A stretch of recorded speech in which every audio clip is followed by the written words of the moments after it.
hari demi hari, dan tanpa kita sadari kita sudah berada di penghujung ajal. Jangan sampai keadaan kita ini seperti keadaan orang-orang mujrimin, orang-orang yang jelek amalan mereka, perbuatan mereka, yang Allah gambarkan mereka di dalam Al-Quranul Karim. Ketika ajal datang kepada mereka, mereka mengatakan, qala rabbirji'un, ya Allah kembalikan lagi kami ke dunia. Untuk apa? Untuk menyelesaikan dunianya? Apakah untuk menyelesaikan bisnisnya? Ada yang tertinggal, tersisa yang belum terselesaikan? Tidak. Orang tersebut akan mengatakan, la'alli a'malu sholih,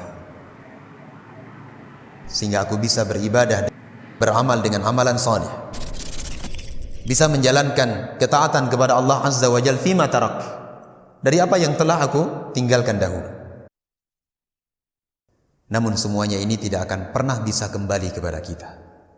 Oleh karena itu, usi nafsi wa iyyakum, saya ingatkan diri saya pribadi yang pertama, dan kepada saudara-saudariku semuanya, jangan sampai kita baru menyesal ketika waktu itu telah dicabut oleh Allah Azza wa Jalla.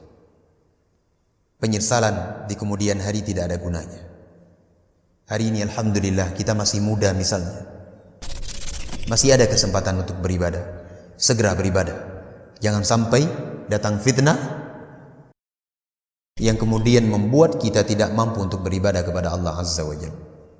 Kaum muslimin dan muslimat, pentingnya memanfaatkan waktu di dalam kehidupan kita, dan semuanya itu akan ditanya oleh Allah Azza wa Jalla. Dan setiap waktu yang telah kita lewati itu tidak akan pernah bisa kembali dan tidak akan mundur ke belakang, dan tidak akan mundur ke belakang.